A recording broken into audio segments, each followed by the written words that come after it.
Folks, welcome to #Finance, CSE's sponsored podcast. Of the deep pleasure to be joined today with none other than Alex Tapscott, arguably the most famous guest yet. This is show 25. So thank you, Alex, for joining us at the quarter century mark of this podcast. It's we've run into each other a few times over the past few years, working the blockchain scene. You were kind of the guy. You were just speaking this morning at a conference, and you just recently hosted a giant conference called Blockchain Revolution Global. That's right.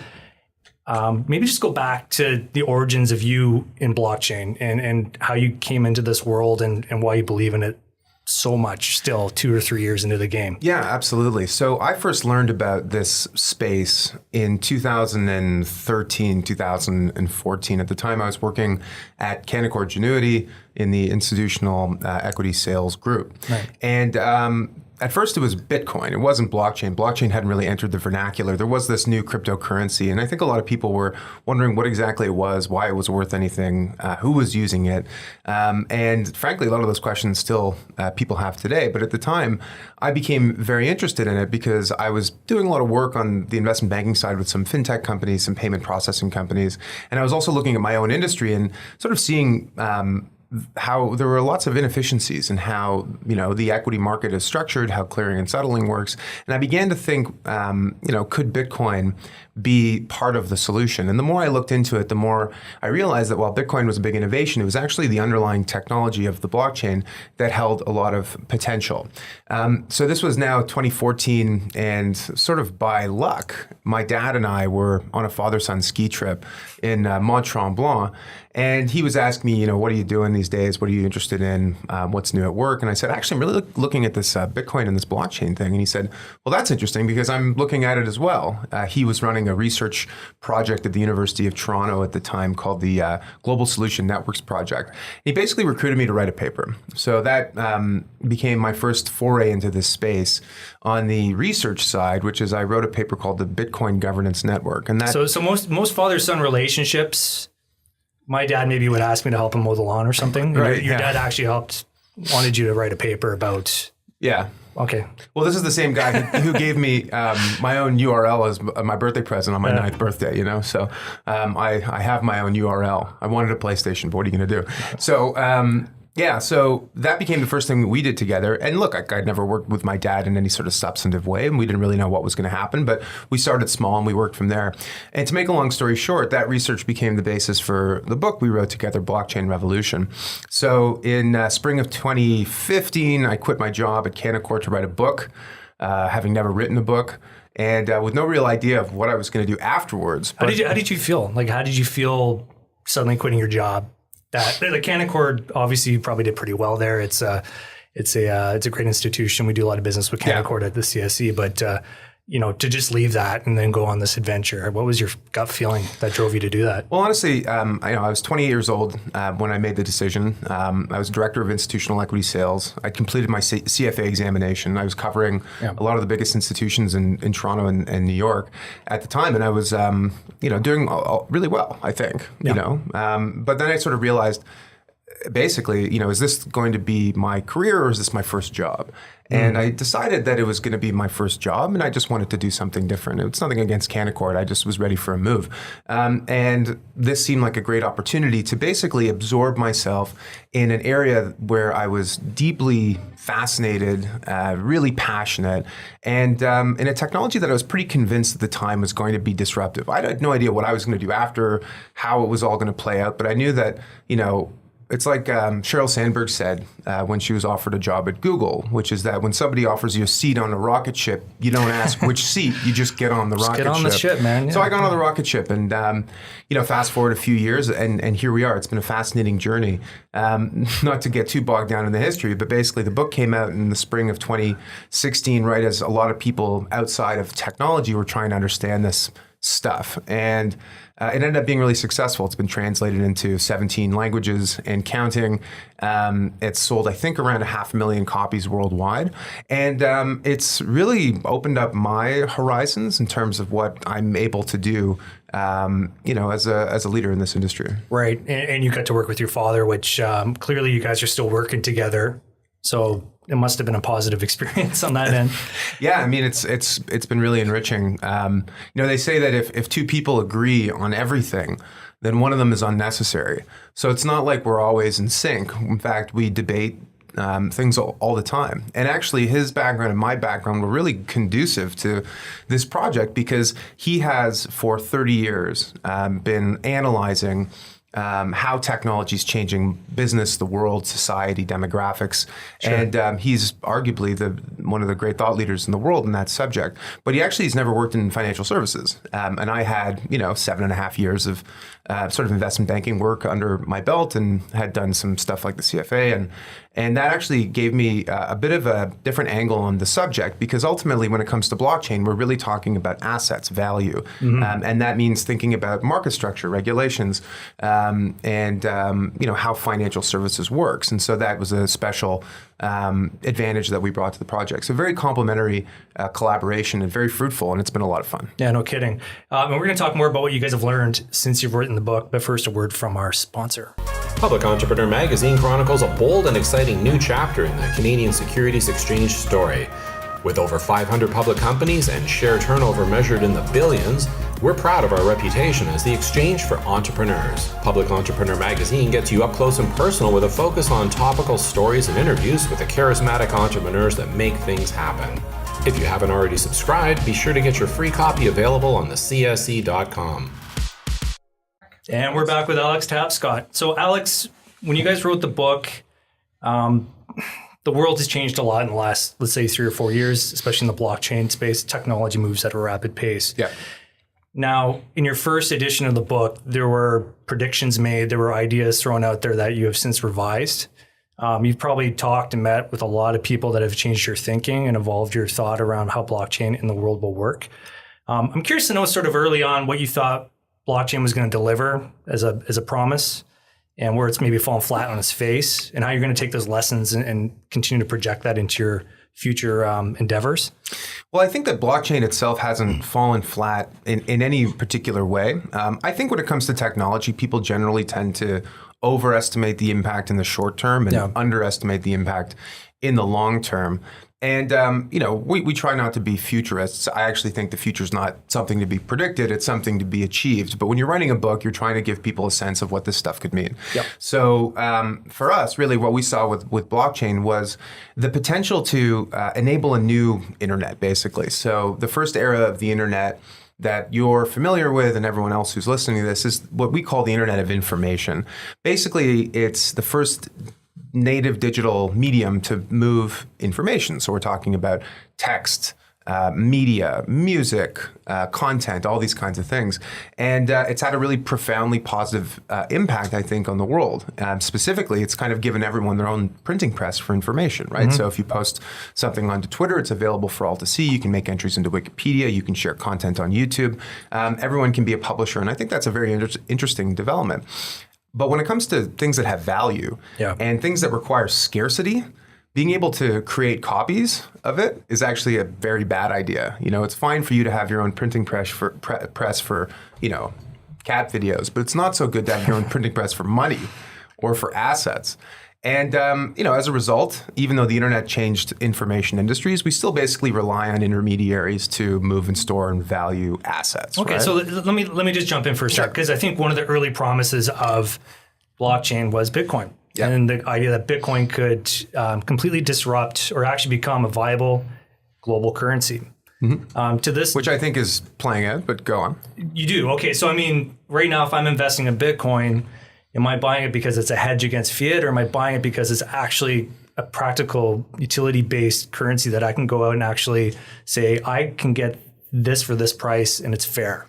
Yeah, so to look at what money is, basically, money is a medium of exchange, right, a store of value, and a unit of account.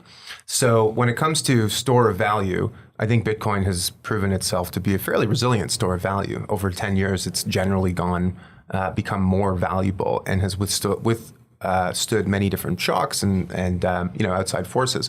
As a medium of exchange, it is a big breakthrough if you're trying to move money cross-border, if you're trying to move large amounts of money. As a unit of account, Not so much. So basically, you don't go to Starbucks and see that your latte costs 0.000003 Bitcoin. You see that it costs $3 or whatever it is. And when it comes to retail payments, it has not succeeded in the way I think a lot of people expected. And in many ways, it's because it's sort of a victim of its own success. As the network became more valuable, the cost of doing small value transactions grew. So the question now is that a reason why Bitcoin won't succeed, or is it an implementation challenge to be overcome? So I think as a digital gold, as a store of value, as a hedge against fiat, generally as an asset class that stores value, I think it's proven itself to have utility, and I think as a result will grow. As a medium of exchange for retail payments and the like, I think the jury is still out.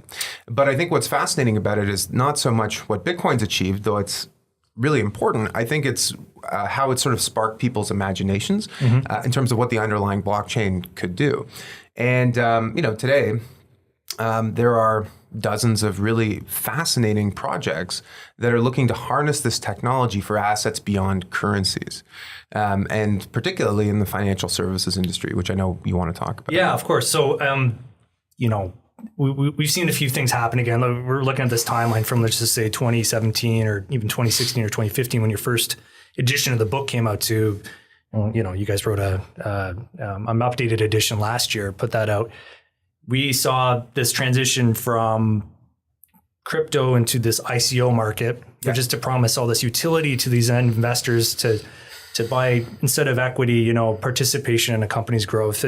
It ended up generating billions in investment, primarily in the US and other places. Oftentimes, the companies issuing those coins were, the premise of what they're offering was a white paper and an idea. Yeah. And in exchange, the investor had no protection, no secondary market liquidity to trade out of that. It was sort of a vortex.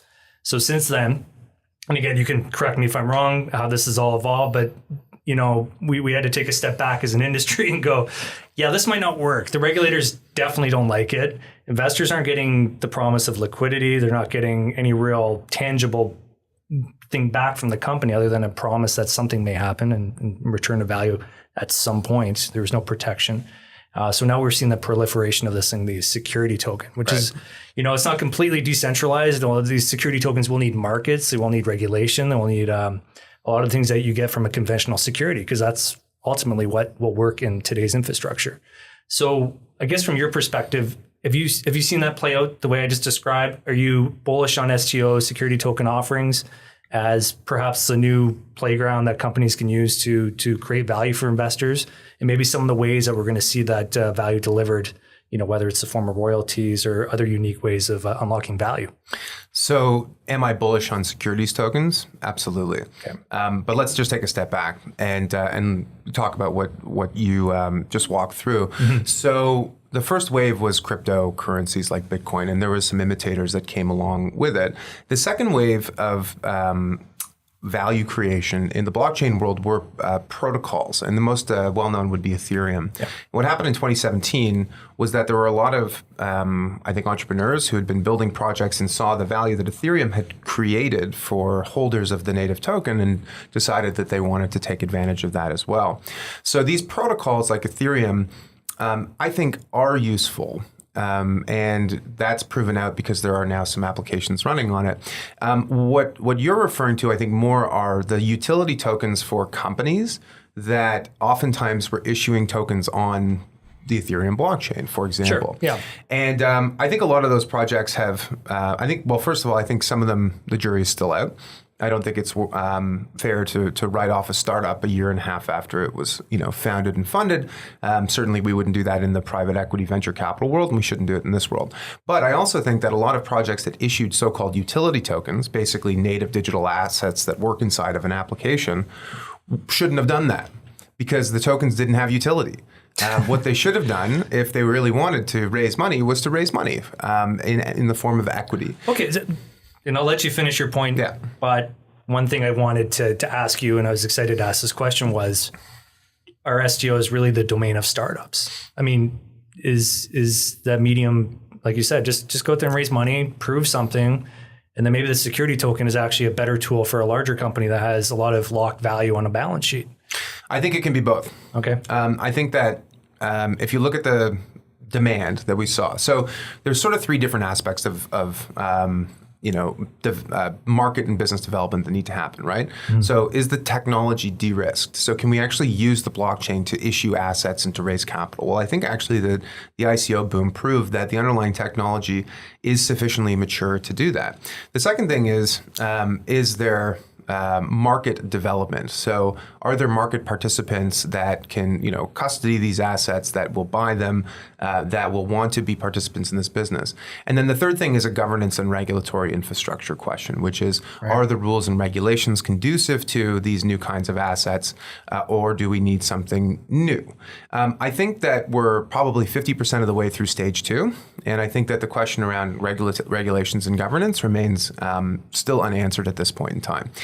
So I think that if you look at the success of crowdfunding and ICOs, it's pretty clear that startups can access global pools of capital and raise, good amounts of money without having to go to traditional funders like VCs and angels. So that's number one. But I also think, to your point, there are all sorts of captive assets on balance sheets, and there's all sorts of other kinds of asset classes which lack for a liquid market where price discovery and transaction costs, where price discovery is easier and where transaction costs are lower.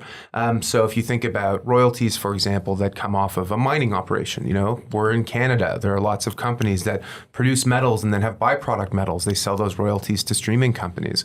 Well, wouldn't someone who's interested in, participating in a silver stream like to participate in that as a security token rather than just selling it to a big, oligopolist like Franco-Nevada or something? For sure, yeah. I mean, it potentially lower the cost of capital and a lot of other benefits. I mean, if you have a market, you can start, working the participants against each other for better pricing. I mean, absolutely. Or to your point, you mentioned real estate. Yeah. The market for commercial real estate is kind of it's by definition trade by appointment only, because we're talking about multi-billion-dollar purchases, pretty right? Locked, yeah. So could we create, a marketplace where we can basically, create fractional ownership of larger assets? And might that be something that, the owner of Class B offices, maybe not, trophy assets, which will get irrational prices, but lots of other commercial real estate could find a better marketplace for, and allow, funds and institutions and even individual retail investors to own a piece of those kinds of assets. So I think that there's lots of potential for securities tokens. I think that it's more likely to be that it'll be new issuers and new kinds of assets that embrace this technology versus trying to backwards engineer the cap tables of existing companies. I think that that's a complex project that will involve rewriting a lot of legacy systems and convincing a lot of entrenched interests to do something differently, which, as anybody knows, is a challenge or can be a challenge. Yeah, I mean, a company like Amazon, I think about, and they're not dying for investment, obviously. Yeah. But they do have things like Twitch and other assets within their infrastructure where you go, as an investor, I can't be a part of that. I need to buy Amazon stock, which I may not want to be exposed to all these other things. Right. So there's again, it's got what's in it for them. I'm not quite sure how to answer that question. It just seems to me that there's a lot of embedded and locked value in these mega corporations. We're starting to see antitrust activities around the big tech companies in the U.S. And maybe at some point, instead of breaking these companies up, there's ways to securitization, security tokens to democratize maybe these companies as an investment and not necessarily, give them too much power. Yeah, well, maybe. I'm not sure. I've never really thought about securities tokens and antitrust. That's neither have I until I read the paper today. It's just podcast number 2. We'll have to. I want to come in armed with some knowledge on the subject. No. That's just whatever. But yeah. But the point I was going to make, which is that we have a fairly narrow definition of what a security is. Equities, bonds, these are assets that have been around for centuries, right? And the regulations by which they're codified are, 80, 90 years old, specifically referring to the SEC Act of 1933. But there's no reason really why a security can't have other sort of functionality, right? So let's take an example, Tesla. So Tesla's dealing with a bit of a crunch where they're trying to produce cars and their cash position has been dwindling, and there's a lot of shorts that are out for blood and whatever. But if you believe that there is a market for those cars, people might want to own a share in a new product that Tesla creates or in the company itself, but also gain other kinds of benefits like access to charging stations or free upgrades to their car, or they may want to accrue a loyalty point for being a customer for a long time, which they could maybe do by owning equity. So you can create tokens that represent real economic interest the way securities traditionally do, share of a common enterprise with voting rights and everything else, but you can also layer on top of it other functionality, because all you're building really is a piece of programming language, right? It's not, share certificates sitting inside of a custodian's filing cabinet. We're talking about malleable digital assets. Yeah, it's not just a piece of paper that says you get a dividend or a coupon. Yeah, I mean, exactly. You have a smart contract which can program entitlements to an end shareholder and potentially have that in a security that delivers those values real time almost, not necessarily pure real time, but you talk about settlement and when people buy a share and then when can they get the entitlement. You could buy a share potentially of a security token tomorrow. Mm-hmm. And then if they call dividend later that day, it's in your bank account next day. Yeah, that's sort of the promise, right? Well, that's just scratching the surface. Just scratching the surface. So yeah, and Tesla's a good example. I mean, they're a company that, my opinion, even though I'm the host, I have opinions. They should survive. I mean, they have to operate like a corporation, like anyone else, and battle all the same fights. Yeah. And obviously, they have a lot of government incentives and whatnot, but people have pent up demand for their product. They have the top 2 or 3. I just saw a chart the other day. Everyone wants those cars. They're outselling everyone else now in electric. And I think they have the top 3 models. So it'd be nice to find a way to make that work. And another thing too is, let's say that you do believe in the mission, sure, and that you are a big fan of Tesla. Just like the way a kid would put a Ferrari poster on his wall, hoping someday he might own that car. If you're living in a part of the world where there's no Tesla dealership, where you can't own the car, where you don't have $100,000, you might still want to participate in the growth of that business, right? And being able to sell an asset that give you like an economic right to the company plus some other benefits is something that I think would find enormous traction in all sorts of parts of the world. And to me, that's one of the great benefits of tokenization, which is that it makes local jurisdictions less relevant. It opens up a global marketplace. And that's important for the world. It's important for entrepreneurship. It basically means if you're an entrepreneur, regardless of where you are in the world, if you've got a good idea and a business plan, you can attract capital to grow that business. So we're in Toronto. We've got this, we're having this renaissance with VC money and all this interest, and that's great. But that didn't used to always be the case in Toronto. And it's certainly not the case in, Karachi or in Lagos, Nigeria, where there's like an underdeveloped financial system, one that's deeply corrupt and where there's no real venture capital market. So being able to tap into global markets, I think, is a huge boon and something we should be encouraging. Alex, you mentioned the word global a few times. Okay, so you just hosted a big conference called Blockchain Revolution Global. I had the benefit of speaking at it. It was great. Thank you for speaking at it. Thank you. Yeah, thanks for having us. Very unique presentation. So those who weren't there or didn't see the videos, it was a 5-sided stage. Yep. Okay. And it was 2 days, tons of content. First time I've spoken on one side of a 5-sided stage. Can you tell me your motivation behind that conference? What it culminated in for you, what it started, and then we can talk about the format of it in a second, because I thought that was cool. We started Blockchain Revolution Global because we saw a gap, basically, in the market. There were a lot of conferences around, Bitcoin and crypto, and that's fine, and I think there's a real market for that. But there wasn't an event that tried to address blockchain use cases, opportunities, and challenges for business and for government.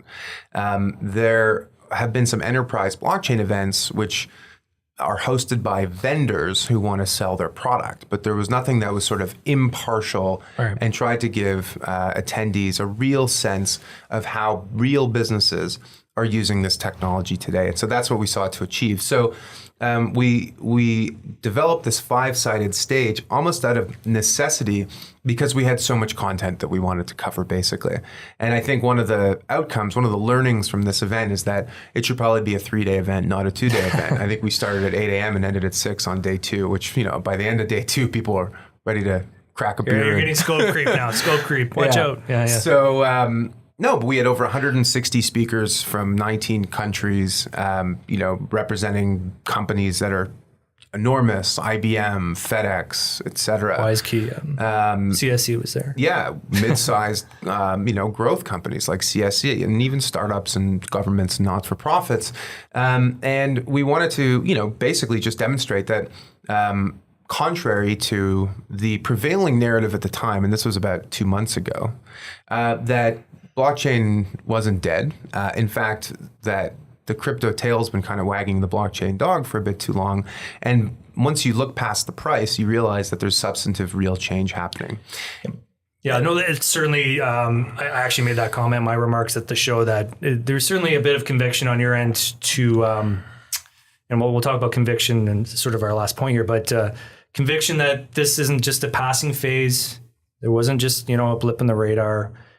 Technology does take time to build and develop and create value in the ecosystem for. Yeah. But you got to have the best and brightest minds around to do this. And one thing we also wanted to make clear is that even though we think that there's all sorts of utility of blockchain beyond crypto, that crypto assets are actually foundational to a lot of different kinds of use cases. And I think actually for the CSE and for the financial industry, that's the most obvious case in point, which is ultimately you're talking about a platform that allows you to create digital assets that are more efficient, malleable, programmable. And that is going to have big changes to the industry. So this isn't about, distributed ledgers and private blockchains, at least not exclusively.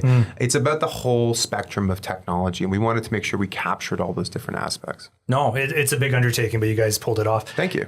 Okay, so one thing I really wanted to emphasize and I thought was really inspiring about your conference was the awards. And you had a young woman there named Alishba Imran, sorry. Yeah. And she won an award.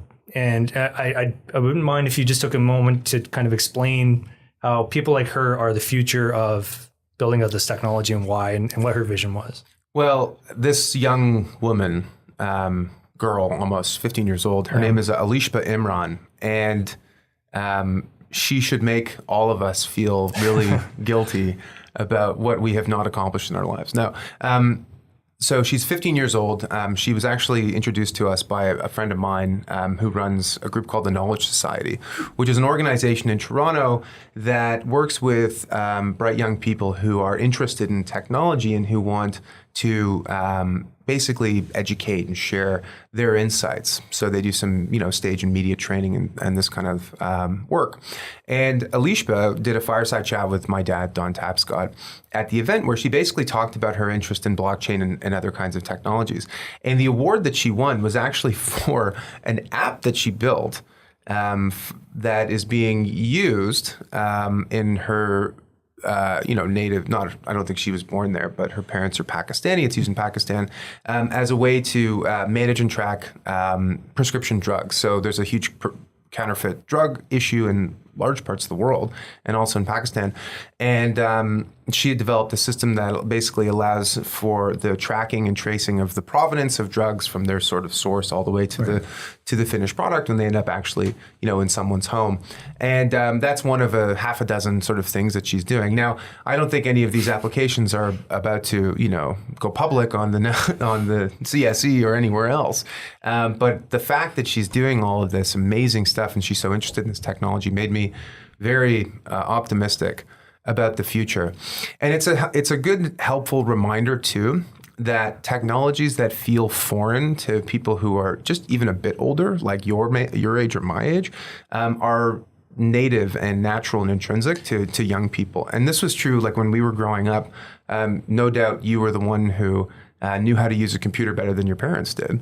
And it's going to be the case for the next generation. The idea of, owning and custodying their own assets, of being their own bank, of, using blockchain technologies is going to be as natural as using the internet was for you and me, or turning on the TV was for our parents. Yeah, and I'm very interested in how identity custody plays out and how blockchain serves a role in that, being a parent of two young children, just as yourself, parent.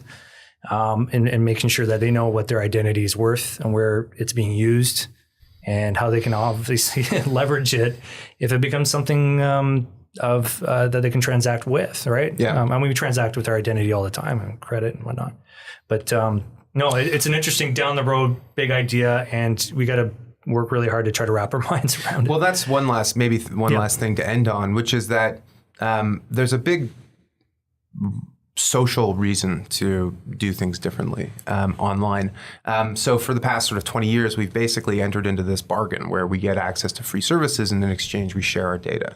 And a lot of us entered into this bargain unwittingly, but we accepted it because we felt that Facebook and Gmail and other services were useful to us. And I think that that's beginning to change, where people's perception is changing, where they realize that far from being free, there's actually an enormous cost. One is lost opportunity. We're not monetizing our own data for our own sake. Right. But the other is the potential harm that could be caused from a violation of our privacy.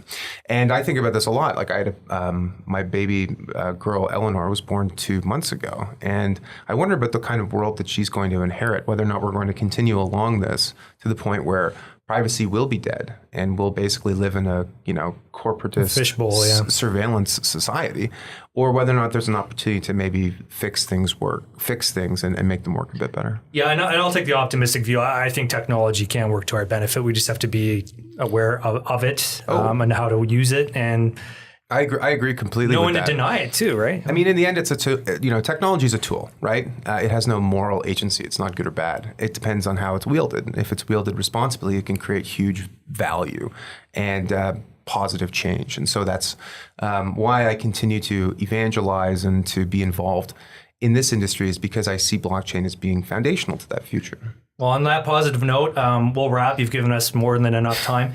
And I will say that if you want to read more about Alex Tapscott and his ideas, his book's available, Blockchain Revolution, 2nd edition, on Amazon.com.